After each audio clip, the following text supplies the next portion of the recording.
I don't know who your heroines are, who are the women you look up to, whether they're fictional characters or in movies or in real life. Maybe it's Eliza Bennett. Do you know who Eliza Bennett is? For those of you who watched Pride and Prejudice or read the books, you know, remember Eliza Bennett? Okay, no Pride and Prejudice fans, that's meaningless. What about this one? Captain Marvel. Do you know Captain Marvel? The latest incarnation of Captain Marvel, it's a girl, right? Captain Marvel, one of the... No? All right. What about Lagatha? Has anybody seen this Viking series? All right. Okay, we're not doing well here. Has anybody watched or read Outlander? Is Claire your hero? All right. A few of you? Some of you? None? All right, what about real life people? What about Elise Perry? Is she your hero? You know who she is? One of Australia's great sports persons. Fantastic cricketer. What about someone historic like Catherine Booth? Would she be a hero, someone you look up to? She's an extraordinary woman, I think, Catherine Booth. Wouldn't have the Salvation Army without her. I really think, we're talking today about Mary Magdalene, right? And I think she's one of my heroes. She's definitely one of those people that when I do get to heaven, on that day of rejoicing, I'll ask, where's Mary? Like, I want to catch up. Because I want to ask her some questions. Because she's a very unique figure. And sometimes when we don't read the gospel beginning to end, we kind of miss out on, she's a name we know, but we kind of miss out on how important she actually is and the significance of her story. And I know that this is a story that we'd normally teach at Easter. But kind of in the Easter story, so we're focused on Jesus and the resurrection, we kind of miss who Mary was and the significance of this story. And it is a very, very significant story, what happens here. So we didn't read all of this scene. It actually starts a few verses before the verses that Bruce read to us. So it starts on early Sunday morning on that first Easter, and Mary Magdalene, she loves Jesus, right? And so she goes to the tomb, and she is the one who sees that the tomb is empty, and she goes back and she gets the male disciples, and a couple of them race to the tomb and they outrun her, and Peter is one of them, and the other disciple outruns Peter, and they get to the tomb, the empty tomb, and then they run away again, right? There's a lot of running in this story. But Mary Magdalene stays because she wants to find Jesus. She wants to find Jesus. And she says, where is he? And when she sees Jesus, and she doesn't realise it is Jesus, right? Because she thinks he's dead. I don't know if you've ever done that thing where you've seen someone out of context and it's someone you know, but you don't know who they were. It happened to me years ago when the Commonwealth Games had just been on TV. I remember when I was a young guy in Brisbane and I saw this girl sitting over there and I thought, I know that girl. Now, where do I know her from? And I was just about to walk up to her and say, start chatting, I know you. And somebody said, there's Hayley Lewis. Because I'd been used to seeing her swimming on TV, it was a face I knew, but it was out of context, right? So Mary didn't expect Jesus. And she thinks at first that he's the gardener, which is very appropriate in our garden series. Jesus says, why are you crying? And we know that Mary has looked away again, right? She's not really paying attention to who he is. And she says, where have you taken him? Tell me and I will get him. See, Mary's a woman of action. She's a decisive person. She acts. When she sees something that needs a response, she acts. Where have you taken him? I will go and get him. I will go and get him. And then Jesus says her name. He says Mary. And she realises who it is. And she says Rabboni in Aramaic, which means teacher. And probably she hugs him because he then says to her, don't hold on to me. All right? Don't hold on to me. Kind of, and maybe it's okay, I'm not going yet, or he starts to tell her that he's going to go soon. And then he says to her, go and tell the disciples that I'll be ascending to the Father, my Father and your Father, my God and your God. This is the very first time that Jesus has used this language. Right? So something significant is taking place here. Jesus has never spoken like this before. He's always said, I must do the will of my Father. I must do the will of him who sent me, particularly in John's Gospel. We hear those words. So this is something significant that's happening. My God and your God. And so then Mary goes to the male disciples and the other disciples. And she says, I have seen the Lord. I have seen the Lord. And she tells them what Jesus has said to her. The significance of this story is that Mary is the very first person to bear witness to the resurrection. The very first person to bear witness to her risen Lord. And when we read this story, I don't know about you, but it sounds like a real story. But sometimes when we read stories, sometimes they're told third hand and we don't know the detail. But there's kind of this level of detail of who's looking at whom and how fiercely she's crying.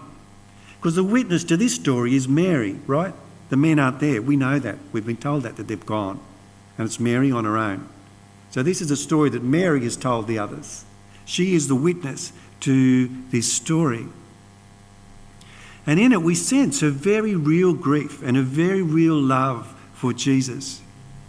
Now Mary's background was, it's been quite abused by the church really, but Mary's background was that she'd been healed by Jesus. And Luke's Gospel tells us that Mary, along with several other women, went with Jesus as disciples and cared for him out of their own means. So they supported him financially, provided for him and the other disciples. And we know that Luke tells us that she'd been healed of 7 spirits. We don't really know what that means. 7 in the ancient world was a number of completion. So it might be that she was totally overwhelmed by spirits. We don't know why it mattered that there was 7.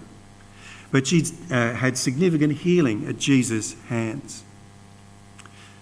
So we can imagine her, this woman who has borne perhaps psychological and emotional wounds from the spirits, whatever it was, that had taken possession of her, whatever the shape it had. And she'd been healed by Jesus, and she'd loved him, and she'd followed him, and she supported him. And when she had died, she was overwhelmed by grief, and she had to do something. She was a woman of action. Now, she's a really interesting person, Mary. She's the most named non-family member of Jesus. Whenever she and the other women, their names are listed, it's always her name that is listed first in the Gospels. In fact, she's one of the 3 most named disciples. Now, do you know who the top 3 were? Have a guess who you think the top one might be. Who's the most named disciple? Peter. All right, good job. All right, it was Peter. He's the most named disciple. It wasn't James and John. It was Judas and Mary. Judas for very different reasons to Peter, you understand. All right? But Mary is in the top 3 of the most named disciples.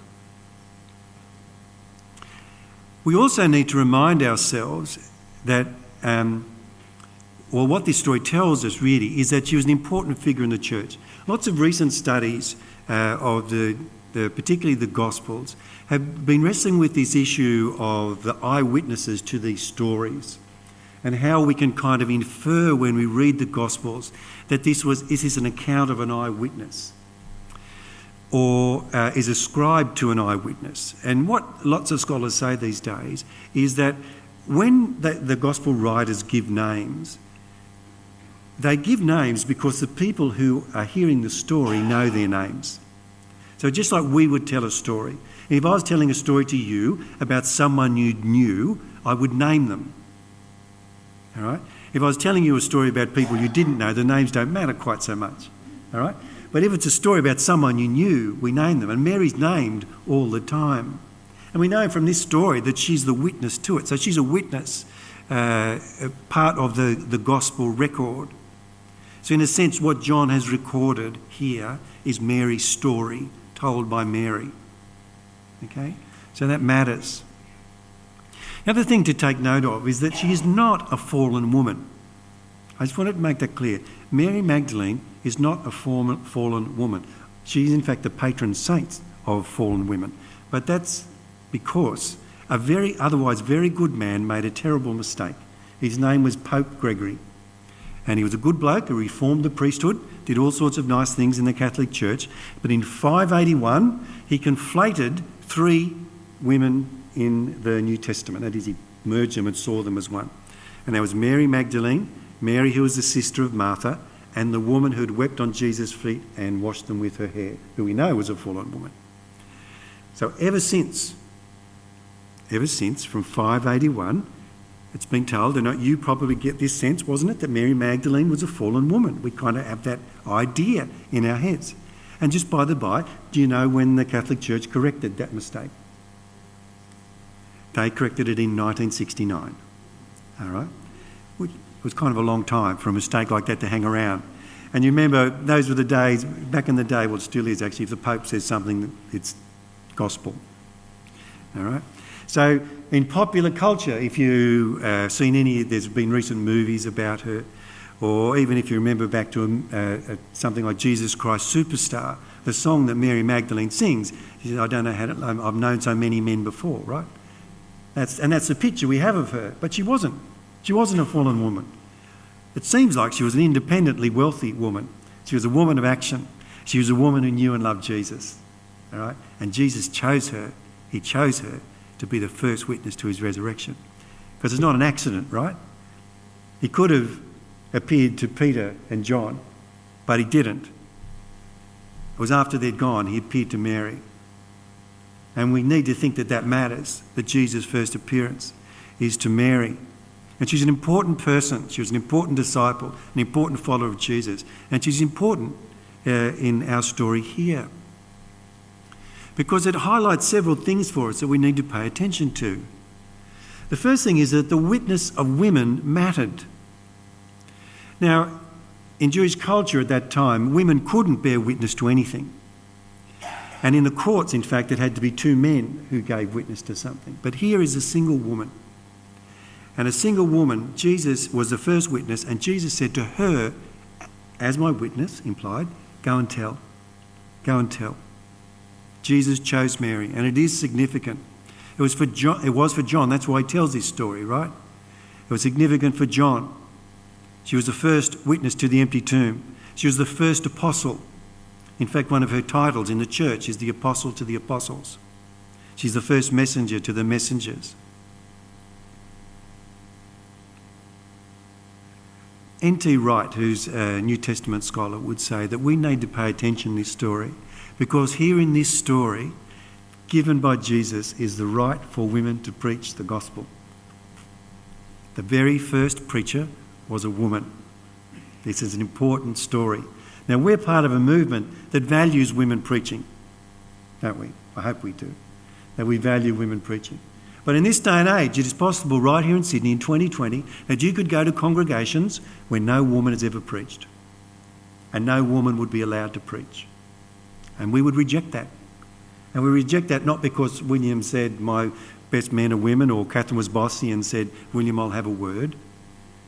There's a scriptural mandate for this. The very first witness to the gospel, to the risen Christ, was a woman, and that story matters. Jesus makes no distinction between her and the male disciples. He chooses her in this instance over someone like Peter, who in many other cases was the first choice disciple. The other thing we need to note here, and what's so lovely in this story, is how it's a story driven by her love for him, I think. Her great grief is an expression of her love for him, isn't it? And her response to him as a response of recognition and love, to truly see Jesus and to know herself in relation to him. Jesus mattered to her, and to know that he knew her, that he said her name mattered a lot to her. It's a kind of poignant story, full of meaning. And in her grief and loss, of course, at first she saw a gardener. And we would say, no, she didn't see a gardener, but in a sense, she did. There's a symbolism in this story, right? We talked about the Garden of Eden, the first Adam, whose failure led to a fallen humankind. And in this garden, Jesus, the new Adam, is the beginning of the new story of the redemption of humankind. It begins in this garden. I don't think she was thinking about that at the time. She wasn't probably stopping to think through all the theological and symbolic implications of what was happening. What she saw was her teacher and her healer and her friend. And he was her Lord. He was her Lord. And he was the Lord that she followed. And she was a woman of action, and she was a decisive person. And in that moment, Jesus speaks to her, and it's like something has changed. Those words where he says, my God and your God. I must ascend to my God and your God. My Father and your Father. Something has changed in the whole economy of salvation. It's the beginning, really, of the disciples taking up their mantle to minister, taking up their mantle to preach the good news. Perhaps that's what Jesus "don't hold on to me" really meant. It's up to you now, Mary. It's up to you. Yes, my spirit will always be with you. Yes, my memory will always be in your heart. That will never change. But this is the beginning of the end for my time, my physical time here on earth. Now, Mary probably wasn't thinking all that through either. But she knows what she knows. And she knows that Jesus is alive. She knows that Jesus is alive and her world has changed. And that she is the first witness to the resurrection, the turning point of history. It really was the greatest day in history. Jesus is alive. I know, I feel, she might have said. Jesus lives and loves me still. I did take those words from a song, you know that, don't you? A Charles Wesley song. But Mary would have sung it if she could sing in English. I don't know what the Aramaic translation is. Jesus lives, I know, I feel. Jesus lives and loves me still. She would have said that. And ever since, Christians really have been singing Mary's response, because the first sermon is really the only sermon. Like, we add lots of bits onto it, you know. But the first sermon is the fact that he's risen. He's risen. He's the risen Lord. He's alive and he lives in me. He lives. Christ Jesus lives today. They could have been her words, couldn't they, when she got to those disciples? It's a great chorus. I'll do a Bruce. He lives, Christ Jesus lives today. He walks with me and he talks with me along life's narrow way. He lives, salvation to impart. You ask me how I know he lives. He lives within my heart. See, I knew you'd do it. We tried in 9:30. Not so many people responded. You sang beautifully, I will say that. Mary would have sung that too, wouldn't she? She'd sing that chorus. He lives. Christ Jesus lives today. She would have said that. And then Jesus gives her mission as the first preacher, as the apostle to the apostles. Go and tell them, the gathered disciples, go and tell them that I'm alive. Go and tell them what I've said to you. So when Jesus entrusts the telling to her, right? He doesn't say, I'm going to go there and tell them myself. I trust you. You go and tell them. The apostle to the apostles, the very first missioner, the very first preacher, the very first sermon. The very first sermon, Christian sermon, was not in Acts, right, with Peter. It was Mary.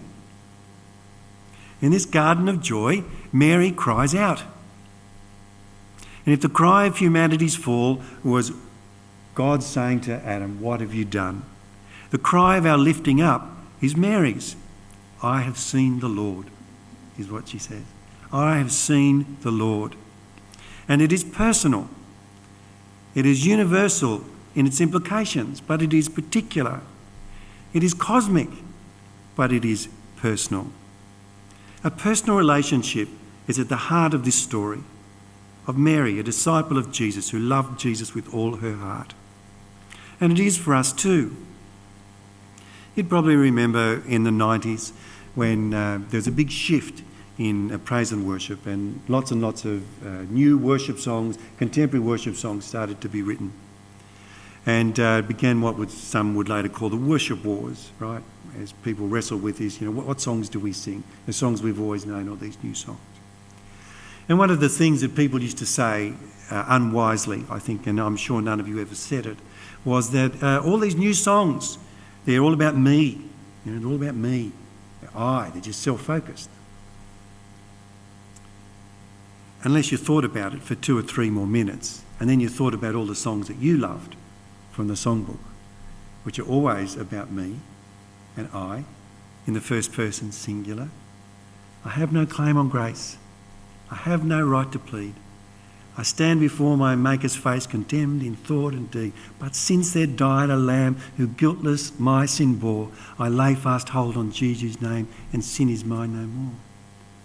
Amazing grace, how sweet the sound that saved a wretch like me.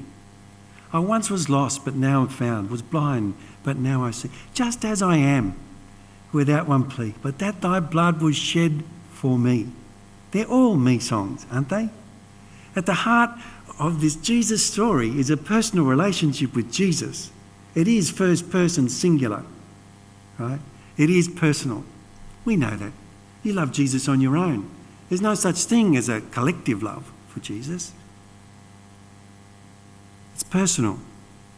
But that doesn't mean it's private, you see. It's not a secret that we keep to ourselves. Yes, it's personal, but it's not just for us alone. When you get fantastic personal news, and yes, it's personal, but you want to tell someone.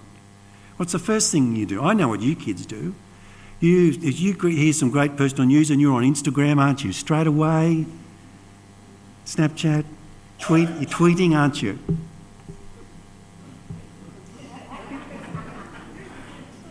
Facebook, maybe? Or maybe you ring someone and tell them, I've got great news. I've heard great news, to tell them. When we have a great personal news, we want to tell somebody. You want to tell somebody. And I think even more so when Jesus tells us that we have to tell somebody. All right? That's what he says to Mary. Go and tell them, Mary. Right? You've seen me. You've heard what I said. Go and tell them, Mary. And so Mary went and preached. I've seen the Lord. Seen him. Heard him. I've seen the Lord. I've seen him, heard him, felt his presence in worship. I've seen him, felt him and heard him in the faithful prayers of the church. I've seen him and felt him and heard him in the generous loving action of God's people. Mary told the gathered disciples, I've seen the Lord. It is the mark of the disciple and the apostle, the messenger of the good news. It was Paul's defence when he was under attack in the church at Corinth. He wrote to them, have I not seen the Lord? I'm an apostle. Have I not seen the Lord? That's what it means to be God's messenger. See, at its heart, preaching is not to be a teacher. It's not to be a polished public speaker. It's not even to prepare sermons. At the heart of the matter, preaching is to be a messenger. It is to be a storyteller, to tell over and over again the story of God's love for us and his longing to save us and to restore us. Sometimes we imagine it's a gift for a few, but it's not the case. It's the call for all of us. We're messengers of this good news. We're all apostles. It's a job for all of us. I've seen the Lord. I've encountered Jesus. He's alive in my heart. I know him and love him. That's our message. That's it. Jesus is alive in us. Let's never stop telling the world. I know that lots of you have done this for many years. All right, you've told your friends and your neighbours and your children and your grandchildren, your nephews and your nieces and your cousins, you've told them this story. You wanted them to know it. But it never stops this job, you see. Never stops this job. Jesus calls us to tell people in our words and in our actions. I want us to sing a lovely song. I love this tune, Aurelia. I love these words. I say, O Jesus, I've promised to serve thee to the end. Be thou forever near me, my master and my friend. This is a song, it's a personal song of love for Jesus, responding to his call on our hearts and lives. We're going to sing this together. The band's going to join us for some of the verses as well, but I wanted to give them an opportunity to sing these beautiful, beautiful words. So let's sing this song as a response to God. Let's bow our hearts before him. Think back to that moment in our garden, our metaphorical garden, when we met Jesus, when we knew he was alive in us. And he'd called us. He called us to share that good news. Thank him for every step along the way. Look forward to every step that lies ahead as we sing this song together.